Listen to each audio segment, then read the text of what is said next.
வீட்ல நீங்க டிஃபரண்ட் மெத்தட்ல ட்ரை பண்ணிருப்பீங்க. ஆனா நான் இன்னைக்கு செஞ்சு காட்டுற மெத்தடை நீங்க கண்டிப்பா ட்ரை பண்ணி பாருங்க. அதுக்கு நான் இன்னைக்கு என்னெல்லாம் யூஸ் பண்ண போறேன் அப்படின்னா, 1/4 கிலோ மட்டன் எடுத்திருக்கேன், 2 கையளவு சின்ன வெங்காயம், ஒரு சின்ன பெரிய வெங்காயத்தை ஸ்லைஸ் பண்ணி எடுத்திருக்கேன், ஒரு பெரிய தக்காளி எடுத்திருக்கேன், அப்புறமா ஒரு உருளைக்கிழங்கு, அரை மூடி தேங்காய், கொஞ்சமா தயிர் யூஸ் பண்ண போறேன், இஞ்சி பூண்டு பேஸ்ட், ஒரு துண்டு பட்டை, கொஞ்சம் கிராம்பு, ஏலக்காய், 2 பே லீஃப், கொஞ்சமா கேஷ்யூ, அதுக்கப்புறம் சோம்பு யூஸ் பண்ண போறேன். இந்த மட்டனை நல்லா க்ளீன் பண்ணி தண்ணி நல்லா வடிச்சு எடுத்துக்கிட்டேன். இப்போ இது கூட கொஞ்சம் நம்ம இன்கிரீடியன்ஸ் ஆட் பண்ண போறோம். கொஞ்சம் மஞ்சள், 1 ஸ்பூன் வத்தல் தூள் ஆட் பண்றேன்.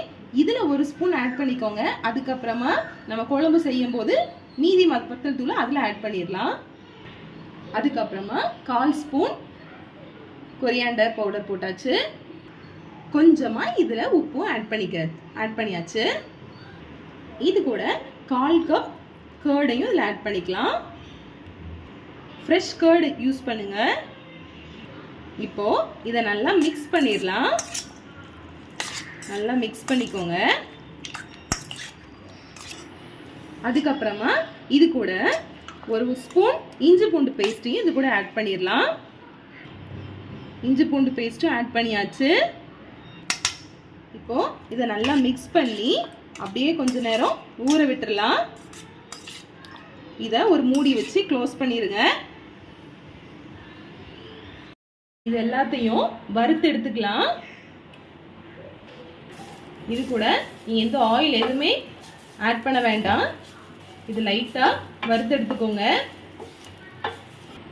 தேங்காய் கொஞ்சம் கோல்டன் ப்ரௌன் ஆகிற வரைக்கும் லைட்டா வறுத்து எடுத்துக்கோங்க. கோல்டன் கலர்ல வந்துருச்சு. இப்போ நம்ம ஸ்டவ் ஆஃப் பண்ணிடலாம். ஆனா நீங்க இதை தேங்காவை வறுக்கும் போது லோ ஃப்ளேம்ல வச்சுதான் வறுக்கணும். இப்போ நம்ம இதை கொஞ்ச நேரம் ஆற வைக்க போறோம். இதை ஒரு பவுலுக்கு நம்ம ஷிஃப்ட் பண்ணிடலாம். தேங்காய் வறுத்தோம்ல அதே பாத்திரத்துல இப்போ நான் என்ன பண்றேன்னா எண்ணெய் ஊத்திக்கிறேன். இப்போ நம்ம வெங்காயத்தையும் தக்காளியையும் இதுல வதக்க போறோம்.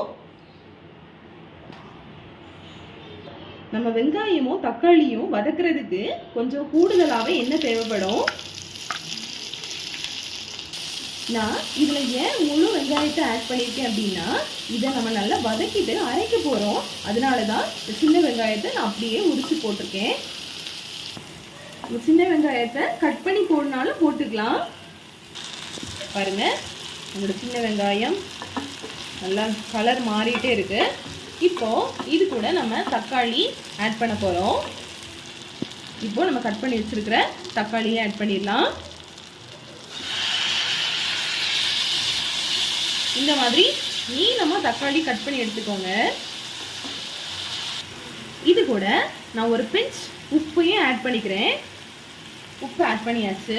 இதை நல்லா மிக்ஸ் பண்ணி விட்டுருங்க. மிக்ஸ் பண்ணிட்டு இந்த நல்லா எண்ணெய் பிரிஞ்சு வர்ற வரைக்கும் இதை நல்லா வதக்கிக்கோங்க. பாருங்க, தக்காளி நல்லா வதங்கிருச்சு, எண்ணெயும் நல்லா பிரிஞ்சு வந்துருச்சு. இப்போ நம்ம ஸ்டவ் ஆஃப் பண்ணிடலாம். இதை அப்படியே கொஞ்ச நேரம் ஆற விட்டுறலாம். தக்காளி வெங்காயம் நல்லா வதக்குனதையும் நான் மிக்ஸி ஜாரில் ஆட் பண்ணிட்டேன். அதுக்கப்புறமா தேங்காய், அப்புறம் இந்த மசாலா பொருட்கள்லாம் நம்ம வறுத்து வச்சுருந்தோம்ல அதையும் நான் அந்த மிக்ஸி ஜாரில் ஆட் பண்ணிட்டேன். இப்போ இது கூட நான் ஒரு 7 மிளகை நான் ஆட் பண்ண போகிறேன். ஆட் பண்ணியாச்சு. இதை நம்ம மிக்ஸி ஜாரில் போட்டு அரைச்சி எடுத்துடலாம். இந்த மாதிரி ஃபைன் பேஸ்ட்டாக அரைச்சி எடுத்துக்கோங்க. இப்போ நம்ம மட்டன் கிரேவி செய்ய ஆரம்பிச்சிடலாம். நம்ம குக்கர் எடுத்துருக்கோம். இது கூட நான் ஒரு 3 டேபிள் ஸ்பூன் எண்ணெய் ஊத்துறேன். எண்ணெய் ஆட் பண்ணியாச்சு. பாருங்க, எண்ணெய் நல்லா சூடாயிடுச்சு. இப்போ நம்ம ஊற வச்ச இந்த மட்டனை இதுல ஆட் பண்ண போறோம். எல்லா துண்டுகளையும் இதுல ஆட் பண்ணிடலாம்.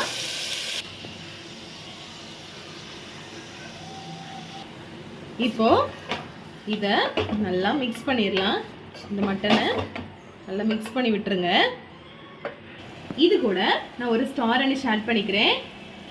ஒரு ஏலக்காய், ஒரு கிராம்பு, ஒரு சின்ன துண்டு பட்டை, 1/2 ஸ்பூன் இஞ்சி பூண்டு பேஸ்ட். இதை நல்லா மிக்ஸ் பண்ணிடலாம். மிக்ஸ் பண்ண அப்புறம் இது கூட நம்ம ஒரு சில மசாலா பொருட்களை ஆட் பண்ண போகிறோம். இது கூட நான் 1 ஸ்பூன் வத்தல் தூள் ஆட் பண்ணிக்கிறேன். இது கூட வீட்டில் திரிச்ச 1 ஸ்பூன் மட்டன் மசாலாவையும் ஆட் பண்ணிக்கிறேன். இப்போ இதை நல்லா மிக்ஸ் பண்ணி விட்டுருங்க. பாருங்க, நல்லா கலர் நல்லா சேஞ்ச் ஆகுது. பாருங்க, ஸ்மெல் நல்லா வருது.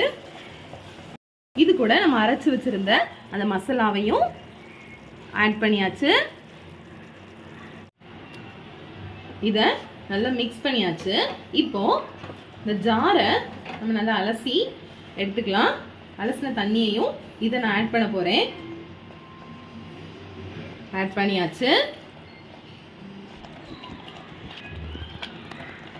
இப்போ இது கூட நம்ம தண்ணி ஆட் பண்ணிக்கலாம். கொஞ்சமா தண்ணி ஆட் பண்ணிக்கிறேன். இப்போ தண்ணி ஆட் பண்ண பிறகு உடனே நம்ம குக்கரை க்ளோஸ் பண்ண வேண்டாம். கொஞ்சம் அந்த பபிள்ஸ் வந்த பிறகு நீங்கள் க்ளோஸ் பண்ணுங்க. பாருங்க, நல்லா பபிள்ஸ் வந்துருச்சு. இப்போ நம்ம குக்கரை க்ளோஸ் பண்ண போகிறோம். க்ளோஸ் பண்ணுறதுக்கு முன்னாடி நம்ம கட் பண்ணி வச்சுருக்கிற உருளைக்கிழங்கு இதில் ஆட் பண்ணிடலாம். இந்த உருளைக்கிழங்கு வந்து ஆப்ஷனல் தான், உங்களுக்கு வேணும்னா நீங்கள் ஆட் பண்ணிக்கோங்க. உருளைக்கிழங்கையும் ஆட் பண்ணியாச்சு. இப்போ நம்ம க்ளோஸ் பண்ணிடலாம் குக்கரை. குக்கரை க்ளோஸ் பண்ணிவிட்டு ஸ்டீம் வந்ததும் வெயிட் போடுங்க. வெயிட் போட்டுட்டு நீங்கள் விசில் எத்தனை வரணுன்றது கவுண்ட் பண்ணணுன்றது அவசியம் இல்லை. ஒரு 40 மினிட்ஸ் அப்படியே விட்டுருங்க. அதுக்கப்புறமா நான் எடுத்து பார்க்கலாம். மினிட்ஸ் ஆயிடுச்சு. நான் வெயிட் எடுத்துட்டேன். இப்போ ஓப்பன் பண்ணி பார்க்கலாம்.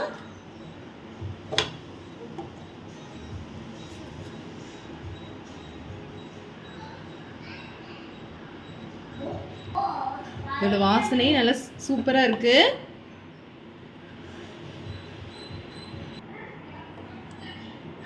பாருங்க, இந்த கறியும் நல்லா வெந்துருச்சு. இந்த மாதிரி மெத்தடை உங்க வீட்லயும் ட்ரை பண்ணி பாருங்க. கட்டாயம் ட்ரை பண்ணி பாருங்க. Thank you. God bless you.